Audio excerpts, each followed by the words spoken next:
Thank you so much for joining in, sir. Your first reaction to this ceasefire announcement. Well, it's not clear to me that there's real agreement on what exactly the ceasefire is. I think Trump was desperate to get something that would help oil prices come down and stock markets to go up.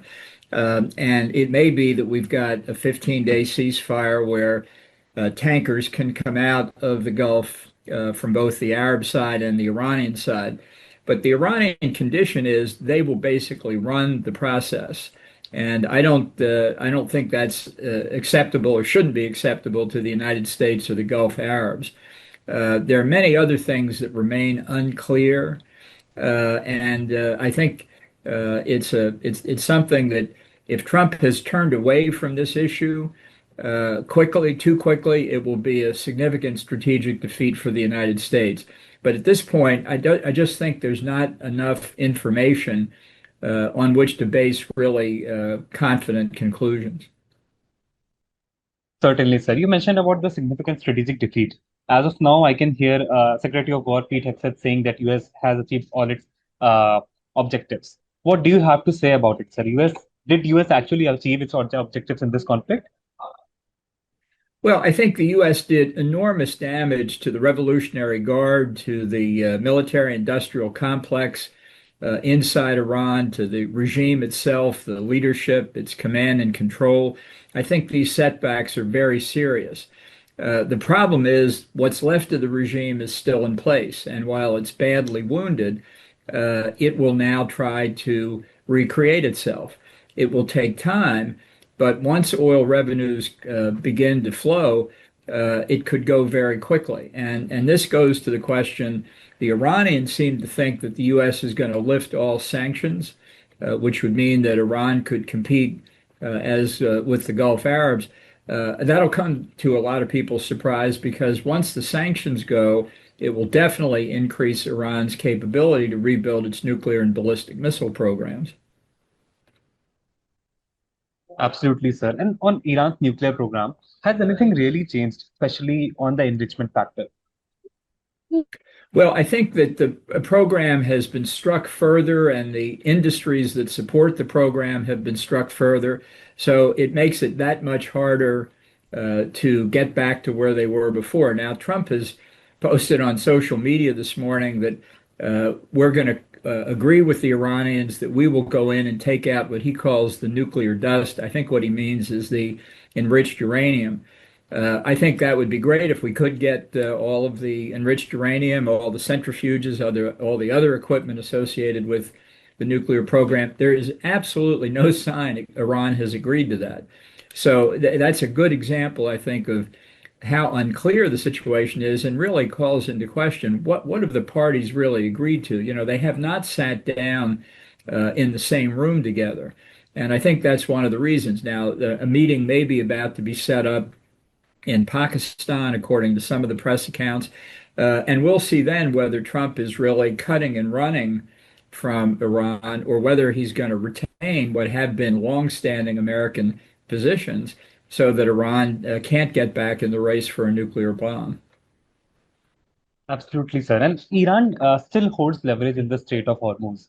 Did the US successfully neutralize that threat?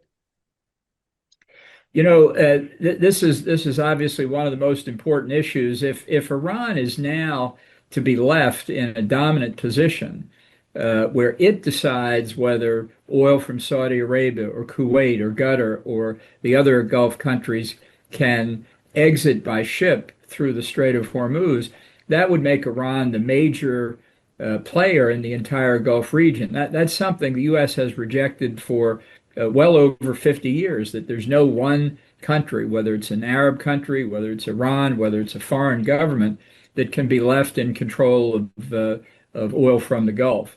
It'd be stunning if the president had abandoned that position. And if he hasn't, then Iran is in for some bad news. So I think the situation remains fluid. A lot depends on Trump. If he's really walking away, then maybe Iran will be the dominant power. I think that'd be a huge mistake if that were the result.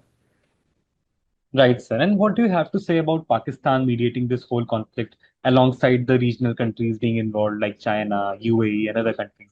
How do you see this mediation process, sir? Well, it's pretty hard to believe, actually. The Turks and the Egyptians were involved as well. I think Trump's affinity for General Munir is pretty clear, and I think he was trying to please him.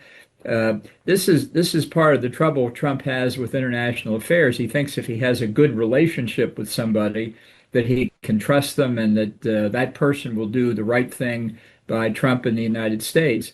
I think obviously you can see China's hand in here, and it may well be actually that China contributed by putting pressure on Iran to open the strait. I hope that's true because they should have done that. But it simply shows how complicated this is. We're in a sense here in uncharted territory, and we're going to hear a lot of propaganda out of Tehran. I don't doubt that. But there's much here we simply don't know at the moment, much that remains undecided, that could have an enormous impact when you try and sum it all up. Right, sir. And if we shift our focus to Israel, Israeli opposition leaders targeting Benjamin Netanyahu and saying that Israel had no role to play in this ceasefire negotiation. How do you see that, sir, especially when Israel was preparing and almost doing the ground assault in Lebanon? Well, the Israelis have said already that this ceasefire does not apply to Lebanon. The Iranians have said when they say ceasefire, they mean across the board. So there's another pretty stark disagreement. And it remains to be seen how that's going to be worked out. I just don't think that the Israelis are about to stop now in their efforts to destroy Hezbollah in Lebanon. They've paused the attacks on Hamas in the Gaza Strip.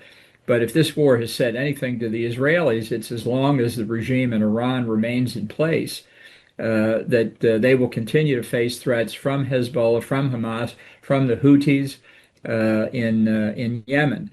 And I think it was why, really, from the beginning, regime change in Iran was Israel's goal, because they see correctly, in my view, that that is the only way, ultimately, that you can have a Middle East living in peace and security. Right, sir. Just one last question, sir. How do you see this ceasefire negotiations going ahead? Because there have been attempts earlier also. In case this negotiation is not successful, are you seeing this conflict getting more deepened and getting more spared up into the region? Well, I think a deeper, more lasting conflict is entirely possible. The real issue is Trump. He's been so concerned about price at the pump in the U.S. of gasoline, political implications for him. His popularity's gone down noticeably.